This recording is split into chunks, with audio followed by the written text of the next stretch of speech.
Olá, está começando agora mais um MP Cidadão. E no quadro Conheça a atuação do MPRJ de hoje, você vai ficar por dentro do termo de ajustamento de conduta firmado pelo Ministério Público do Estado do Rio de Janeiro com a Orla Rio concessionária para adequação dos serviços dos postos de salvamento localizados na Orla do Recreio dos Bandeirantes e de outros postos que a concessionária vier a administrar. Quem vai falar sobre o assunto é o titular da 2ª Promotoria de Justiça de Tutela Coletiva de Defesa do Consumidor e do Contribuinte da capital do MPRJ, o promotor de Justiça, Rodrigo Terra. E no quadro MPRJ pelo Estado, você vai conferir a operação realizada pelo Ministério Público do Estado do Rio de Janeiro em parceria com a Polícia Civil para prender traficantes de Maricá que sequestravam caminhoneiros para utilizar os veículos na prática do tráfico de drogas. Saiba mais sobre o tema com o integrante do Grupo de Atuação Especializada de Combate ao Crime Organizado do MPRJ, o promotor de Justiça, Sérgio Luiz Lopes. Está no ar para todo o Brasil, MP Cidadão. É o Ministério Público mais perto de você.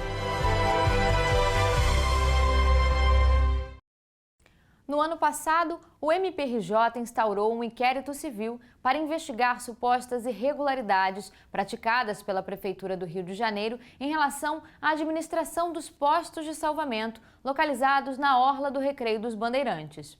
O inquérito foi instaurado com base em uma comunicação recebida pela ouvidoria do MPRJ sobre a ausência de limpeza nos sanitários desses postos, a falta de materiais básicos como papel higiênico e sabonete, além da dificuldade na obtenção do troco mediante o pagamento para a utilização do local e a inexistência de identificação do responsável pelo controle de acesso ao posto. Recentemente, no início de março deste ano, o MPRJ obteve compromisso da Orla Rio concessionária de adequar os serviços desses postos de salvamento. Vamos acompanhar no quadro Conheça a atuação do MPRJ.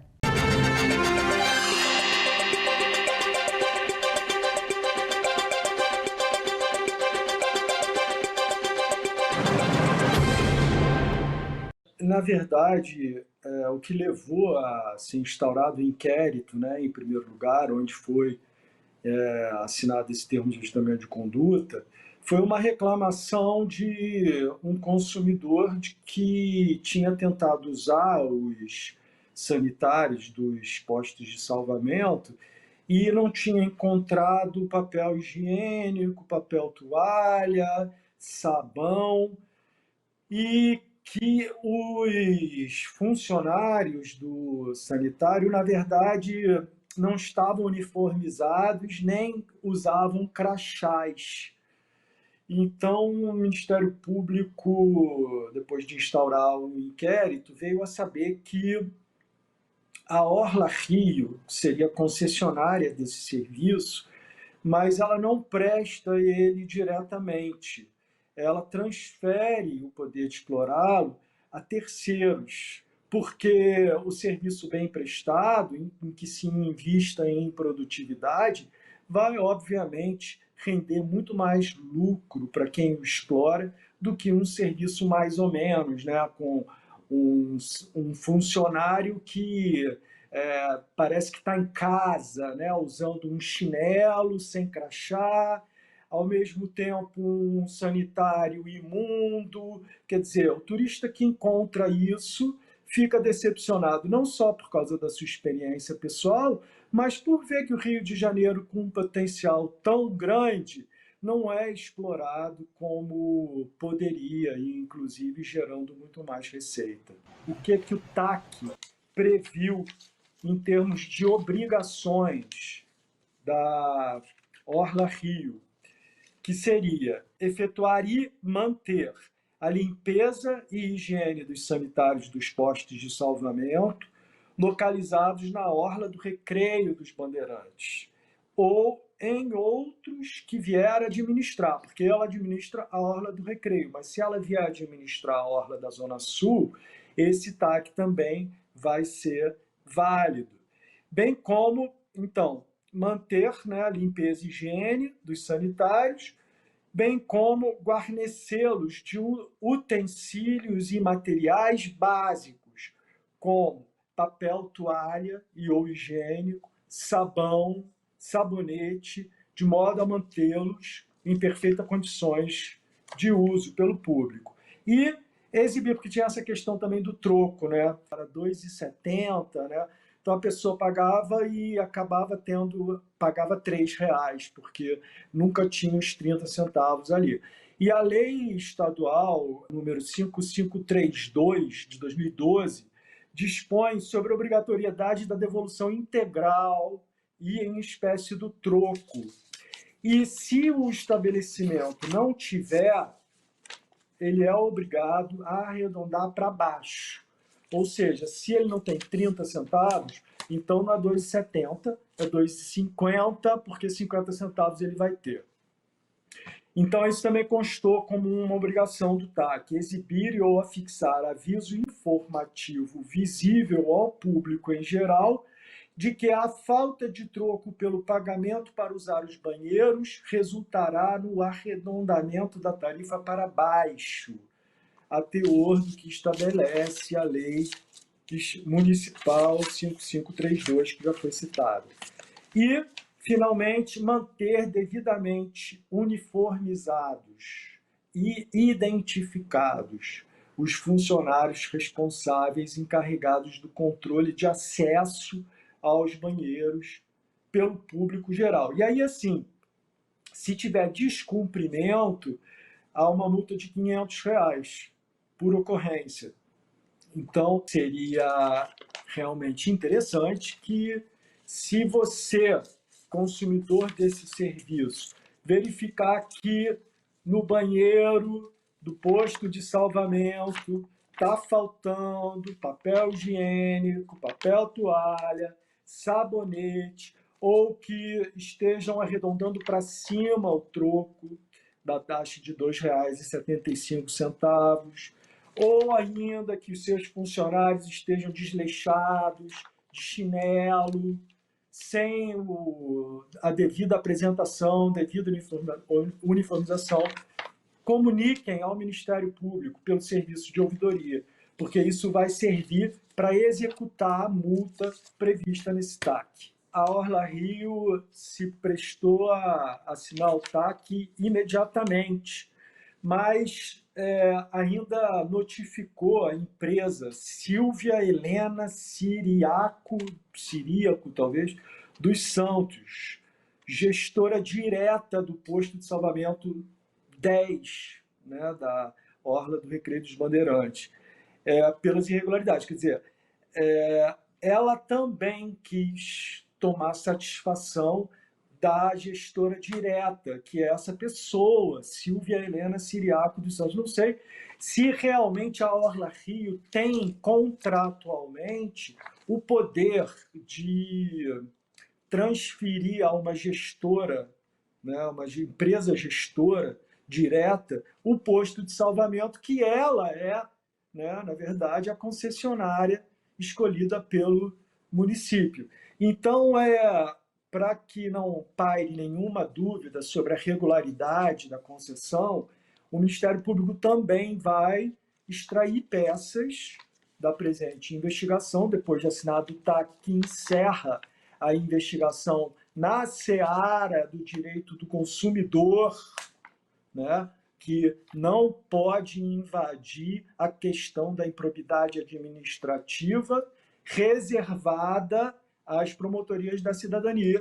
Então, assinado esse TAC, fica extinto o inquérito civil com o arquivamento do TAC para fiscalização de eventual descumprimento e, ao mesmo tempo, se mandando cópia de todo o processado para que a cidadania verifique se é realmente o caso de instaurar um inquérito civil público para investigar a regularidade dessa relação jurídica entre a Orla Rio e essa pessoa, essa gestora direta, até questão, né, de interesse do município também, saber se essa concessão está violando alguma obrigação contratual. Outras reclamações sobre outros postos, por favor, faça a sua reclamação. Ela é muito importante para o Ministério Público, para que a gente viva numa cidade melhor.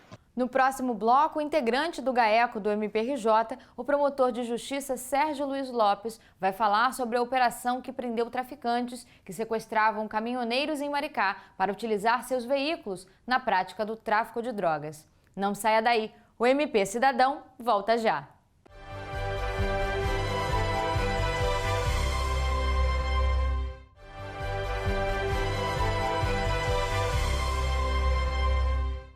O Ministério Público do Estado do Rio de Janeiro, em parceria com a Polícia Civil, realizou a Operação Carga Pesada para prender criminosos que atraíam caminhoneiros para Maricá com falsas ofertas de frete e os mantinham em cativeiro enquanto utilizavam seus veículos para buscar drogas em Ponta Porã, no Mato Grosso do Sul.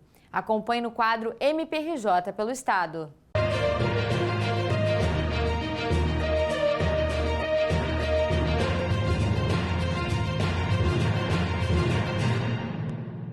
Em Maricá, o MPRJ realizou operação para prender integrantes de uma organização criminosa que sequestram caminhoneiros para utilizar os veículos na prática do tráfico de drogas.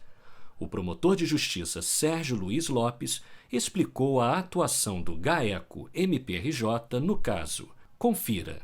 A nossa operação ela foi concebida depois de 10 meses de investigações, né, juntamente com a Polícia Civil, pois nós detectamos uma organização criminosa que estava sequestrando caminhoneiros e mantendo esses caminhoneiros em cativeiros por longos períodos, com tortura física, tortura psicológica. E depois desses 10 meses de investigação, oferecemos a denúncia, né, contra 11 elementos e mais uma ação socioeducativa contra um adolescente e requeremos as prisões preventivas que foram deferidas. Então, na última terça-feira, nós, juntamente com a Polícia Civil, colocamos a operação na rua, né, depois do planejamento, com o objetivo de cumprir esses mandados. Foram cumpridos, dos 11 mandados de prisão, foram cumpridos 8, conseguimos fazer 8 prisões das 11, que era nosso alvo, a 3 foragidos, e também cumprimos o mandado de busca e apreensão face ao adolescente. Ainda cumprimos outro mandado de prisão que estava em aberto de um indivíduo que praticava o mesmo tipo de crime, só que pela Justiça do Mato Grosso do Sul, para de onde viria essa droga vir aqui para o Rio, e prendemos 7 pessoas em flagrante com munição, com farta quantidade de entorpecente, com material para tráfico. Então, ao todo foram 16 presos e um apreendido, 17 pessoas capturadas. Eles se utilizavam, né, principalmente de caminhoneiros autônomos. Né? O autônomo ele contrata uma carga, caminhoneiros que contratavam carga para o Rio de Janeiro, e para não voltar vazio, né, rodar vazio, eles têm aplicativos próprios de contratação de frete mediante interessados. Então, os membros dessa organização criminosa, eles através desses aplicativos, se passando por pessoas interessadas na contratação de frete, atraíam esses caminhoneiros até um lugar em Maricá, na margem da RJ-106, um local que não é local de risco, né? Isso geralmente é visto pelos caminhoneiros que já têm uma certa experiência, e que chegando lá era abordado apenas por um elemento, o 02 da quadrilha, que, bem articulado, falava assim: olha, sou eu que estou dando frete, agora eu vou te levar lá para o galpão para carregar, geralmente ele fala para carregamento de borracha. Chegando, o caminhoneiro se dirigia até esse local, chegando lá havia outros elementos já armados, inclusive com fuzis, e faziam a rendição desses caminhoneiros. Eles eram tirados dos caminhões e colocados dentro de um carro. Nesse dia, por exemplo, havia 2 caminhoneiros, então um chegou 2 horas depois do outro. Um ficou lá nesse local, já em cativeiro dentro do carro, encapuzado, algemado, até a chegada do outro, quando aconteceu a mesma coisa. A partir daí, eles contactavam outros caminhoneiros que eram ligados à organização criminosa, justamente para buscar esses caminhões em Maricá e levá-los até Ponta Porã, que faz divisa com o Paraguai, no Mato Grosso do Sul. O objetivo de lá, enquanto os caminhões iam ao seu destino, os caminhoneiros eram levados para dentro de comunidades, né, cujo Comando Vermelho atua, né, no tráfico de drogas, eram mantidos em cativeiros com privação de sono, com privação de ir ao banheiro, com privação de água, de alimento. E sob ameaças, eles eram obrigados a cumprir as ordens que eram dadas pela quadrilha. O objetivo principal ali era evitar que fosse noticiado, né, o roubo em sede de delegacia de polícia e o caminhão passasse a ter restrição, né, bem como aparentar uma normalidade para familiares que ligam, né, perguntando como é que está, né. Os marginais ficavam com os telefones celulares dele, filtravam essas ligações e obrigavam eles a atender, dizendo que estava tudo bem, que estavam na estrada, que estava para não se preocupar. Além disso, a ousadia chegou a tal ponto que, quando o caminhão foi parado numa blitz de rotina da Polícia Rodoviária Federal lá em Ponta Porã, o policial, vendo que o motorista que dirigia a carreta não era o proprietário, desconfiou e pediu para falar com o proprietário. Ligou, fez uma ligação de vídeo, o marginal atendeu como se fosse um parente dele, falou que ia chamá-lo, já avisou aos caminhoneiros que era a polícia, se ele tentasse alguma gracinha seria morto, e era para dizer que ele estava com Covid e que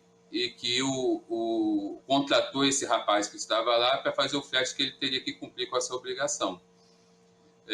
Ainda assim, o caminhão foi apreendido porque tinha algumas pendências administrativas. Eles foram obrigados a atender advogados do Mato Grosso do Sul a assinar procurações para liberar esses caminhões, que é uma organização com bastante estrutura, né, com bastante, inclusive, expertise nesse tipo de crime, que parece ser hoje o principal modo de entrada de droga no estado do Rio de Janeiro. Houve um episódio em Maricá de elementos que estavam sequestrando caminhoneiros. Alguém passou na estrada, desconfiou e avisou a polícia.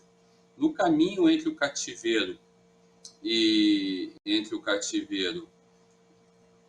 o local onde eles estavam, eles foram perseguidos pela polícia militar.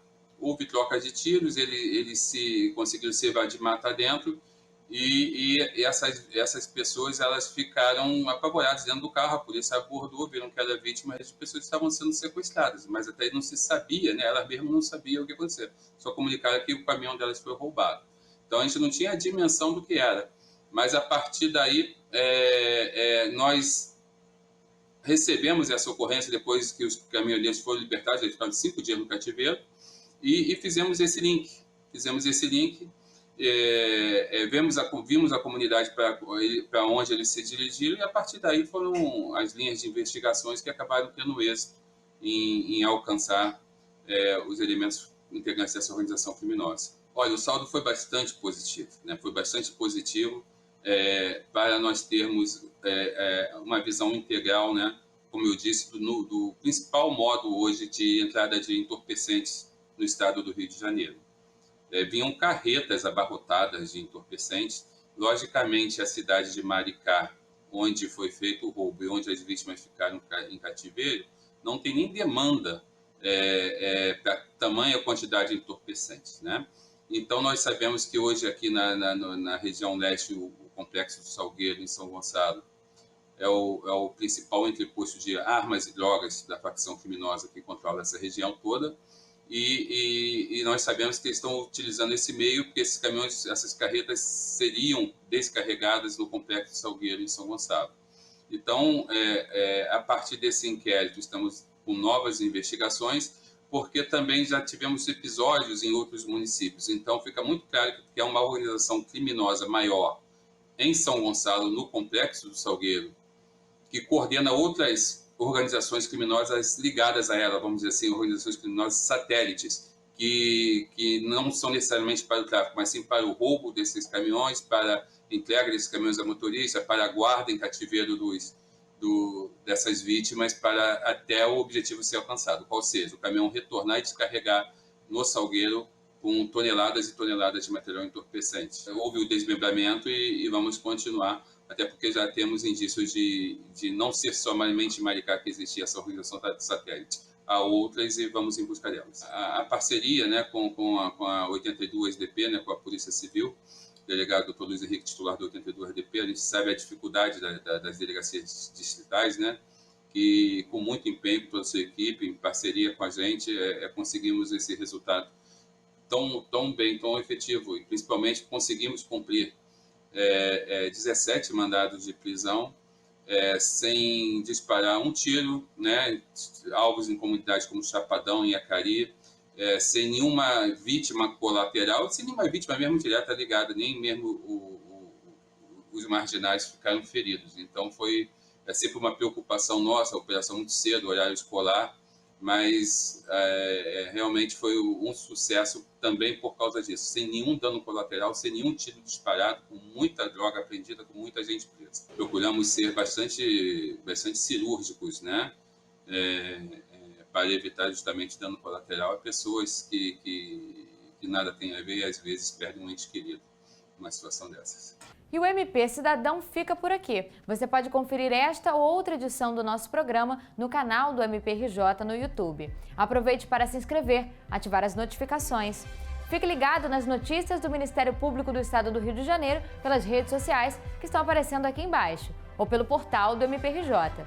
Não deixe de nos enviar as suas dúvidas, críticas e sugestões.